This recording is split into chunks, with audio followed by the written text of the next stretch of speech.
자, 지코노미 콘서트 올해는 온라인 라이브로 함께합니다. 저는 진행을 맡은 전영진이고요. 제 옆에 계신 분은 굳이 소개를 안 해드려도 모두 아실 것 같습니다. 누구시죠? 예, 소상공인 이상우입니다. 올해까지 7년째 이제 집값 전망을 아주 정확하게 맞추셨어요. 항상 틀렸던 걸로 기억하고 있는데. 미세한 수치가 틀려지지 방향성을 맞추셨잖아요. 예상하신 수치보다는 조금 더 높게 나와서 틀린 거죠? 항상 제 숫자보다 좀 높게 나오는 경향이 있습니다. 2020년의 부동산 시장을 만약에 한마디로 정리를 한다면 어떤 시장이었을까요? 저는 그 자꾸 언론에서 패닉바잉이라는 표현들을 많이 쓰시는데 저 그 단어 굉장히 싫어하거든요. 왜냐면 그분들이 패닉 상태가 아니에요. 다 되게 공부 많이 하고 사시고 있는데 괜히 멀쩡한 사람은 갑자기 약간 정신에 문제가 있는 것처럼 표현하기 때문에 저는 어디까지나 필요로 하신 분들이 뭔가 좀 결정을 하는데 답을 냈구나. 여기에 좀 많이 좀 중점을 두고서 설명을 드리고 있어요. 결국에 패닉바잉이라는 게 이렇게 분위기에 휩쓸려서 매수를 하시는 게 아니라 어디까지는 합리적인 결정을 하시는 상황이다. 물론이죠. 그 차 하나 사도 뭐 정말 모든 재원 다 엑셀로 만들어가지고 빨간색 들어오게 그렇죠. 그렇게 해가지고 막 교집합해서 사시는 요즘 사람들이고 얼마나 그 합리적 소비자들이신데 집을 무슨 기분 내키는 대로 가가지고 막 사각 보는 사람이 몇이나 되겠어요. 저는 올해 얼마나 많은 그런 30대들은 40대들 혹은 20대들이 생각을 얼마나 많이 했고 그거를 결정을 했다는 사실에 상당히 좀 주목을 해보고 있어요. 내년이 더 불안합니다. 내년이 전국 입주 물량이 올해 대비 한 10만 가구 정도 감소해요. 본격적으로 이제 감소기로 접어드는데 그러면 이게 전세 불안이 장기화될 수 있는 가능성이 있는 거고 그렇게 되면 결국 전세 가격이 매매 가격을 받쳐주면서 올라갈 수 있는 여지를 주는 게 아니냐. 그러니까 슈퍼사이클로 가는 길이 아니냐. 반도체도 아니고 주택이 무슨 슈퍼사이클 사이클이 없기 때문에 슈퍼사이클이라는 말은 좀 말이 안 되는 것 같고요. 주기성이 없다? 제가 항상 사이클 없다 그러잖아요. 집값은 그냥 그런 거 없다 말을 하는데 말씀하신 대로 이제 내년부터 아까 임대차법 얘기를 말씀드렸지만 결과적으로는 입주 물량이 없는 상황은 좀 영향을 줘요. 왜냐하면 우리나라의 주택 공급 시장이 어디까지나 민간 위주로 돌아가는 시장이 아니기 때문이죠. 그래서 시장에서 만약에 한 30만 호가 매년 필요하면 30만 호가 매년 공급되고 실제로 가격이 상당히 좋아서 이제 일반 분양업자들이 돈을 벌 수 있겠다. 그러면 땅을 마구 사들여서 분양을 할 수 있으면 이게 어디까지나 사이클로 돌아가는데 거기에 이제 정책이라는 요소들이 항상 어느 정도 좀 이렇게 막는 게 있잖아요. 공급 수준도 그렇고. 그렇죠. 그러다 보니까 지금 전세난이라고 표현되고 있는데 사실은 새집 공급이 너무 없는 게 문제거든요. 새집 공급이 너무 없다 보니까 새집에 살고 싶어하는 사람들은 새집을 사서 사는 방법 혹은 새집을 빌려 사는 방법에서 새집 사는 가격은 너무 비싸졌고 새집을 빌려 사는 가격도 계속 올라가다 보니 결국은 다 같이 끌려 올라가는 이런 상황들이 발생을 하죠. 그래서 제가 작년에 말씀드렸을 때도 오히려 전셋값을 잡는 게 시장이 훨씬 더 안정을 가져올 거다 이 얘기 몇 번 했었던 것 같아요. 그래서 집값 잡는 거는 저는 모르겠는데 전세 가격을 안정화하는 방법은 있다. 그리고 지난 몇 년간 안정됐었던 것 정도가 아니라 실제로 하락도 했었다. 그러면 과거의 모습이 다시 반복되면 안정될 수도 있겠죠. 근데 그게 약간 좀 시간이 좀 너무 많이 소요된 것 같아요. 아쉽게도. 이미 이제 초기에 좀 약간 진정시킬 수 있었던 상황이 넘어가 버렸다. 전세 가격 같은 경우에. 왜냐하면 전세를 누군가 공급을 해줘야 전세값이 잡히는 건데 이때까지 전세를 정부가 해왔던 것도 아니고 민간에서 알아서 잘 해왔던 것들의 기능을 갑자기 뺏어버렸잖아요. 그렇죠. 두 가지가 있었죠. 네. 다주택자 양도세랑 이제 임대사업자들. 네, 특히 임대사업자 같은 경우는 요즘 언론도 많이 나오지만 10년 보유해야 비과세 받는 분들이 8년밖에 저절로 못하게 되는 이런 상황이면 결국은 과거에 임대사업자를 하라고 했던 그런 제안부터가 다 틀렸던 거고 중간에 말바꿈이 한번 있었던 거고 근데 이런 것들은 약간 좀 가장 빨리 할 수 있는 방법은 결국 그거죠. 임대사업자가 다시 활성화돼야 전세 공급을 누군가 하지 않겠어요?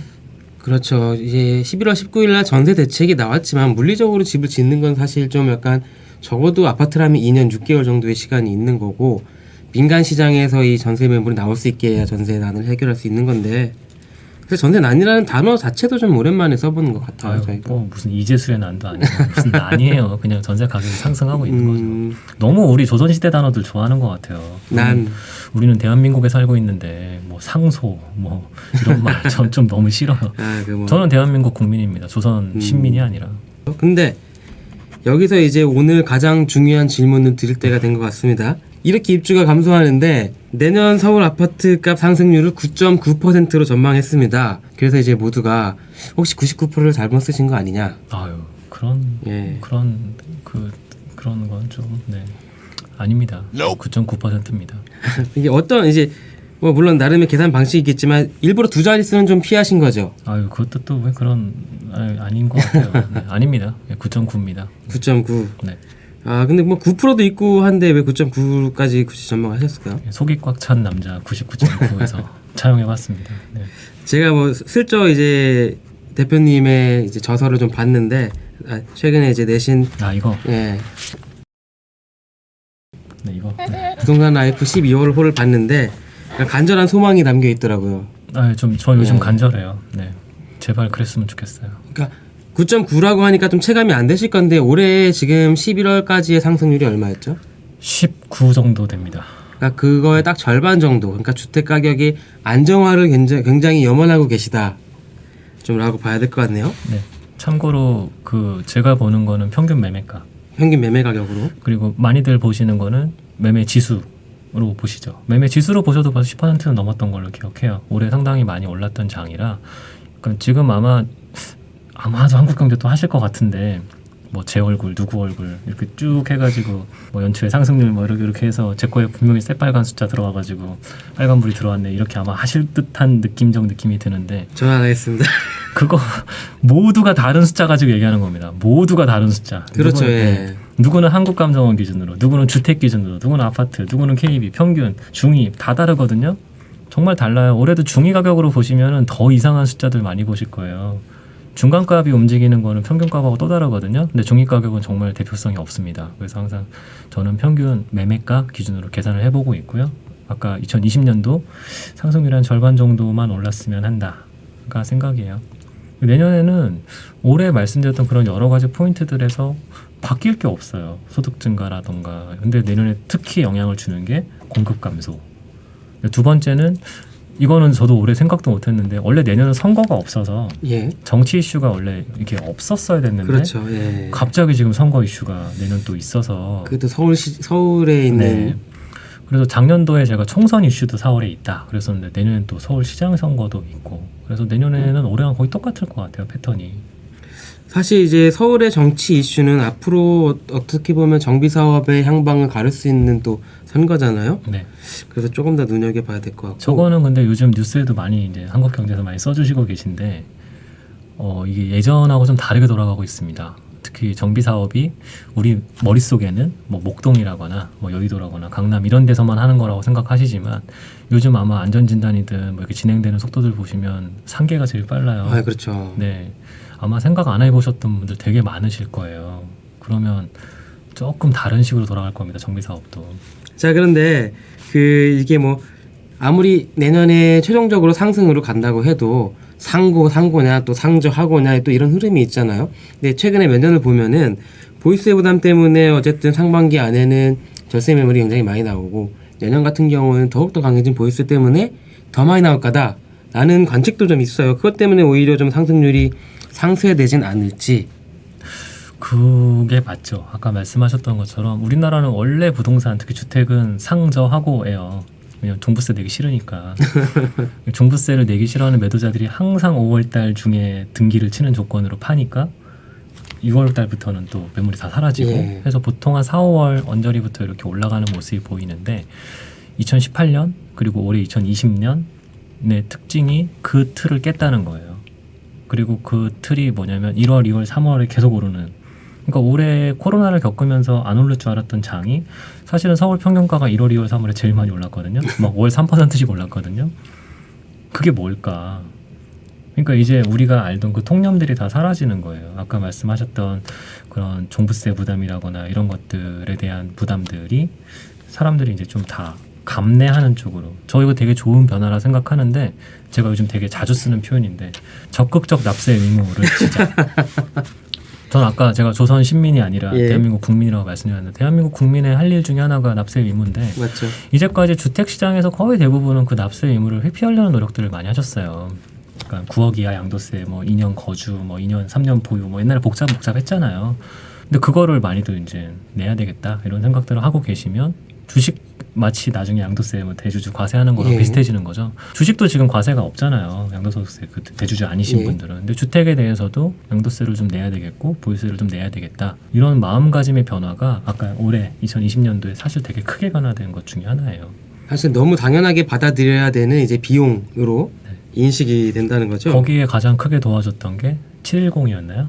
아, 617, 710 710이었나요? 617은 그게 아니었고 710이 세금이 다 나왔는데 그렇죠. 예, 710 나왔죠. 이번 710은 사실 그때 듣자마자 깜짝 놀랐던 게 아마 사람들이 이렇게 변하겠다는 생각까지 들을 정도였는데 취득세, 보유할 때 이제 재산세, 양도소득세, 팔 때 양도소득세, 종합부동산세 이걸 한꺼번에 다 올리는 정책이 나오면 이렇게 피해 나갈 방법이 없거든요. 그럼 사람들이 안 하는 게 아니라 그걸 아까 그냥 상수로 받아들이게 될 가능성이 그렇죠. 아주 커요. 그래서 제가 걱정했던 게 그거였어요. 그때.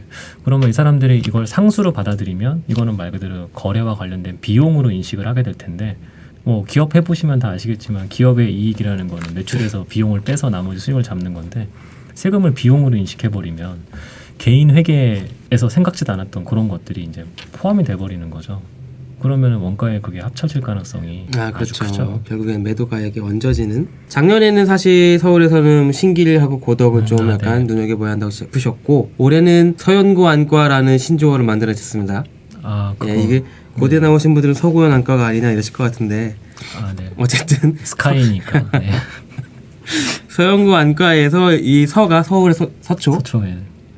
그리고 연이 부산의 연제, 고가 고양시, 네. 안이 안양, 과가 과천이거든요. 네. 일단 서울 얘기를 하고 있으니까 서울의 서초부터 한번 좀 약간 설명을 해주시면 좋을 것 같아요. 아, 올해 이거 자세한 설명 안 한다고 책에 써놨는데. 네. 서울에서 왜 서초냐? 강남이 아니냐? 아니, 자세한 설명은 네. 좀 생략하고. 네, 서울에선 서초를 좀 주목해서 보고 있습니다. 네. 아. 이유는 뭐 크게 없고요. 네. 크게 있는데 여기서 보시면 되겠다. 어쨌든 강남 3구가 가장 유명한 곳일 건데 그 중에서도 곳일 텐데. 더 서초구를 유념해서 보고 있어요. 그래서 뭐 이렇게 저렇게 많이들 보다 보니까 뭐 이렇게 억측들 제가 한 얘기에 대한 뭐 네. 설명들을 해주시는데 대충 다 맞아요. 그분들 하시는 얘기들이. 그래서 네. 아까 그 5개 지역에 내년도에 뭐 그냥 하나만 팁만 드리면 내년에 입주가 좀 많아요. 올해보다. 이 5지역이 모두 네, 올해보다. 그래서 그거에 좀 집중해 보셨으면 좋겠어요. 아까 내년에 입주가 없다고 말씀하셨는데 내년에 입주가 좀 올해보다 많은 지역들이거든요. 근데 예전에 통념으로 보시면 입주 많으니까 안 좋을 거라고 생각하셨겠지만 이제는 입주가 많으면 더 좋아요. 네. 그렇죠. 왜냐하면 다 정비 사업이니까. 예. 그냥 그걸로 그냥 설명 대신 할게요. 일단 뭐 가장 대표적인 예 그냥 뭐 마포 이렇게 하면 끝날 것 같은데요. 응? 그러니까 입주가 그러니까 정비 사업이 입주가 확 늘어나서 이제 드라마틱하게 개선이 되는 것들. 네, 그렇죠. 마포가 많은 걸 보여줬고 올해 신길고덕도 거의 예. 그런 비슷한 모습 보여줬고, 그러니까 내년도 그 지역들도 비슷한 일이 벌어질 거예요. 이거는 또 이 대표님께서 유가로 전망을 하시는 부분이기 때문에 제가 너무 세세하게 묻진 않겠습니다. 부동산 라이프 12호로에 유가가 뭐 기름값이. 예. 12호로에 자세하게 나와 있습니다. 네, 죄송해서 고객들도 있는데. 예. 네. 근데 안 짚어주셨을 것 같은 곳 한 군데. 이제 남양주 같은 경우는 방금 말씀드린 곳들하고 조금 성격이 달라요. 여기는 도시 전체가 이제 개발을 하는 땅이거든요. 안양이나 고양 같은 곳들처럼 뭐 정비사업이나 교통호재라기보다는 지금 이렇게 계속 막 달려가고 있는데 앞으로도 달려갈 수 있을까? 얘가 과연? 네, 하는 게 힘들 수도 아직 있고. 호재가 다 안 끝났잖아요. 뭐 예를 들면 아까 서울 들어오기가 확 좋아졌다는 설명을 예. 드렸었는데 그게 아직 안 됐잖아요. 그렇죠. 그게 남양주를 뚫고 가잖아요. 예, 물론 예. 구리도 뚫고 가지만 뚫고 가잖아요. 그리고 제가 자꾸 요즘 점쟁이 같은 이상한 얘기를 하는데 이게 제가 애둘러 표현하려고 일부러 그러는 건데 그 남양주에도 되게 그 유명한 분 지명이 있잖아요. 아, 제가 그렇죠. 세종시 이름 좋다고 예, 자꾸 말씀드렸는데 예. 다산도 이름이 좋잖아요. 예. 얼마나 그 존경할 만한 사람들 이름이 붙었어요. 그래서 그런 지명들을 가보시면 진짜 그런 이름이 붙을 만큼 살기 좋아요. 그래서 옛날하고 다르다는 거죠. 근데 남양주, 화성, 고양, 용인 이거 사실 무지무지 큰 지자체들이라서 그런 단어로 표현하실지가 의문이에요. 그러니까 용인도 구가 3개나 되고 남양주는 구가 3개까지는 아니지만 그렇죠. 시청도 2개나 예. 있을 정도로 크고 고양도 무지무지 크거든요. 고양도 인구 100만 명이 넘거든요. 그러니까 지역 선택은 그냥 남양주다 그러면 뭐 남양주 저기 진접부터 뭐 다 이렇게 보시는 게 조심하세요. 남양주는 지명을 함부로 북쪽이 발언하시면 안 진접이니까 돼요. 진접부터 이렇게 호평 마석 예. 이렇게 해서 여기 도농 이렇게 해서 그 중간에 이제 그 3기 신도시 생기는 거고 그게 뭐 다 각각 이유들이 있잖아요. 제가 그렇죠. 아까 예. 잠깐 말씀드린데도 연장선이 있잖아요. 진접선 하고 있잖아요. 그러니까 남양주는 지금 개선의 포인트가 너무 많아요. 동네마다. 그래서 그냥 이렇게 할 건 아닌 것 같아요. 그리고 아까 다산만 좋다는 것도 아니고 다 각각 이슈들이 너무 많아요. 사실 너무나 광역적인 도시이기 때문에 그래서 또 오히려 교통망이 더 확충될 수 있는 여지가 있다고 봐야 되겠네요. 거기다 3기도 하면은 거기다 또 뭐도 붙여야 될 테니까. 그렇죠. 이미 발표돼 있잖아요. 뭐 하겠다. 예. 네. 이 남양주 광역교통 개선 대책 같은 경우에는 원래 11월 말 정도에 나오려고 했는데 올해 안에 나올 수 있을지는 잘 모르겠어요. 어쨌든 뭐 내용은 다들 아실 거고. 그리고 수도권에서 우리가 또 짚어봐야 하는 지역이 최근에 가장 많이 나왔던 도시들인데 김포와 파주가 있습니다. 네. 예. 사실 여기까지 오르면 이제 끝물 아니냐. 왜냐면 과거에 10년 전에 상승장을 겪으셨던 분들은 그렇게 좀 생각을 하실 수 있을 것 같아요. 그게 좀 그분들에 대한 약간 좀 폄훼. 그러니까 자꾸 자기의 생각을 남들을 이렇게 흔히 말해서 이렇게 예. 좀 낮게 보는데 쓰면은 저는 되게 무례하다고 생각을 하는데 옛날하고 달라졌잖아요. 그래서 달라진 상황에 그러니까 뭐냐면 십몇 년 전에는 일산 가는 길에 중간에 집이 거의 없었고 예. 이제는 거기가 꽉 채워졌고 그쵸. 심지어 그 뒤에도 지어놨고 이렇게 아까 제가 인구 100만 명이 넘는다고 말씀드렸잖아요. 그러니까 지금 김포 같은 경우나 파주 같은 경우는 특히 김포는 지금 조정지역이 들어갔음에도 예. 불구하고 마구 가고 있고 파주는 조정지역 아니라고 오른다고 하시는 분들도 조정지역 아니죠? 예, 아직 아니죠. 네, 헷갈려서 자꾸 그러고 있는데 저는 좀 그거랑 아까 파주 김포 고향은 결국 같이 움직여요. 서부권 도시 사람들이 종종 고향을 빼놓고 보시는데 파주 김포 고향이 같이 움직이거든요. 사실 요즘 고향도 많이 오르거든요. 최근에 거기는 이미 옛날부터 규제 지역이었거든요. 예. 그 이제는 규제 지역이냐 아니냐는 오히려 규제 지역에 약간 이렇게 명예의 표식을 하나씩 달아주신 것 같아요. 이렇게 배지를 하나 달아주셔서 인정. 약간 이런 느낌. 정부 공인 뭐. 네, 뭐 또 토기 과열지구 그 진짜 인정. 별 2개, 뭐 별이 5개, 막 이 느낌이에요. 그래서 아까 파주만 빠져 있죠. 지금 거기서. 예. 뭐 들어간 거랑 비슷하겠죠. 뭐. 파주도 딱지 하나 생기는 건가요? 그래서 저는 거기들도 역시나 이게 옛날에 막 그 덤프 트럭 마구 다니고 막 그 먼지 풀풀 그때랑 달라져 있다고 본다면 저는 신도시들의 항상 가치는 10년 차를 보시라고 말씀드리거든요. 딱 처음 입주하면서부터 10년 차. 그렇죠. 여기가 또 2기 신도시들이죠. 운정과 한강. 김포 한강, 아까 파주 운정. 파주 운정은 물론 3도 하니까 네. 더 아직 남았는데 10년쯤 되면 도시가 대충 구성이 돼요. 세종시도 누군가 또 이따 질문하실 것 같은데 10년 되면 살만해집니다. 그리고 트럭이 좀 덜 다니고 먼지가 덜 나고 그러면 아까 도시 같아진다니까요. 10년이 돼야. 그때부터 본격적으로 살기 좋아져요. 그게 아까 말씀드린 분당도 딱 그때쯤이 제일 좋았어요. 계속 살기 좋아지는 시점. 집은 낡아가고 있지만 그때가 딱 이제 도시로서의 의미를 본격적으로 보여주니까요. 그러니까 이게 외곽 지역에는 김포와 파주 같은 경우에는 비단 풍선 효과에 대한 그런 부작용만이 아니라 그냥 도시 자체가 좀 완성돼가는 과정에서 또 마침 그런 장세까지 겹쳐버린. 네, 뭐 이렇게 정책적인 요인이 얻어 걸린 것도 있는데, 그러니까 아까 그런 것들을 보시는 분들, 만약에 투자를 하신다고 하시는 분들도 막무가내로 막 사진 않는다니까요. 그렇죠. 그러니까 그거는 약간 이 투자자들을 진짜 왜곡하는 거예요. 다 생각이 있어요. 그러니까 정말 말도 안 되는 거를 막 끌어올리는 이런 일들을 한다고 되지 않거든요. 그러니까 다들 이유가 있는 데에 투자도 하시는 거지. 이유가 없는 데에 억지로 했다가 잘못해서 다 망하죠. 그렇죠. 그거 한두 번 해보나요, 사람들 다. 우리나라 딱 70년 됐는데 그런 거 몇 번 했다 망한 분들 많아요. 파주와 김포 얘기가 나와서 그런데, 그러니까 이 경기 북부권에도 이런 외곽 도시들이 있거든요. 뭐 양주나 뭐 동두천 이런 도시들도. 근데 이곳들은 사실 최근에 집값 흐름에서 온기가 미치지는 않았어요. 네. 양주도 사실 아까 말씀드렸던 2기 신도시 중에 한 곳이기도 한데 네. 여기는 또 어떤 차이가 있을까요? 아까 그 지역들은 가시권 안에 있는 프로젝트들이 팍팍팍팍 진행됐죠. 뭐 철도도 실제 입주도. 양주는 아직 입주를 본격적으로 한지 그렇게 오래 안 됐고 2기 신도시 중에서 그 옥정 회천 거기가 진행이 더뎌요. 거기랑 검단 이 두 개가 대표적으로 더딘 지역들인데 더디다는 게 뭐겠어요. 아직 도시 구성이 계획했던 것만큼 아직 다 안 된 거잖아요. 그러니까 시간이 좀 더 남은 거죠. 서부권에 그러니까 한강과 운정 그리고 일산까지 맞물려서 발전이 되고 도시가 안착되는 과정에서 검단 같은 경우에는 한 2025년 이후로 이제 본격적인 입주가 될 것 같거든요. 그러면 이게 3기 신도시가 목표로 하고 있는 첫 입주 시기랑 또 맞물려요. 맞물리죠. 그러면은 네. 사실 서부권에 이제 굉장한 힘이 생겨날 수도 있지 않을까 그런 생각이 잠깐 드네요. 그렇죠. 묶어서 다 거기서 거기잖아요. 예, 엄청나게 많잖아요. 검단 예. 사실 무지무지 커요. 아직 분양 다 안 했어요. 검단. 그리고 검단 말고 그 근처에 또 민간 업체가 하는 도시개발 그렇죠. 예. 엄청나게 큰 거 있어요. 정말 들어보시면 깜짝 놀래요. 그 전체 지금 하나 했는데 거기가 신도시 하나라서 네, 정말 신도시예요. 신도시. 근데 여기 있죠. 예. 그래서 거기 다 합쳐 보시면 진짜 얼마나 큰 도시가 들어올지는 저도 잘 모르겠네요. 상상이 잘 안 돼요. 너무 커서. 이렇게 얘들이 다 입주를 해서 이제 도시가 살기 좋아졌을 때 시너지를 잠깐 상상을 해본 겁니다. 뭐 오른다 내린다 그런 말은 아니고. 네, 일단 좀 도시가 완성이 돼야 다들 생각하기에 여기도 좋구나 이런 생각이 들어요. 초반부터 그거 내다보시는 분들은 그렇게 많지 않죠. 그렇죠. 그런 분들이 이제 돈을 많이 벌고 그게 이제 속칭 시장에서 뭐 장화 신고 들어가서 뭐 구두 신고 나온다. 옛날에 많이 쓰던 표현이잖아요. 그게 이제 그런 거죠. 올해 사실 부동산 시장의 주인공은 이 도시라고 해도 과언이 아닙니다.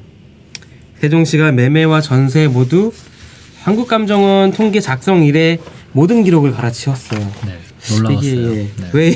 왜 이렇게 됐을까요? 역시 10년 차죠. 예, 살기 좋아진 도시. 네, 세종시 저는 본가가 있어서 종종 가는데 정말 좋아졌어요. 가보시면 정말 조용하고 아늑한 되게 안정적인 도시가 됐거든요. 이제 덤프 트럭 안 다니니까 많이. 물론 좀 남았는데 정말 조금 남은 거고. 그럼 살기 좋아졌죠. 갈 때마다 없던 가게들이 막 있어요. 옛날에 없던 수제버거집도 생겼고 뭐도 생겼고 와 좋다. 그래서 가족 간에 밥 먹을 때도 밥 먹을 때가 많아졌다. 그게 뭐냐 말 그대로 살기가 좋아졌다는 거고. 그러면 주변 도시들에서 그 살기 좋은 도시를 그냥 내버려 두겠어요. 나도 저기 가서 살고 싶다 이 생각 들죠. 그렇죠. 네.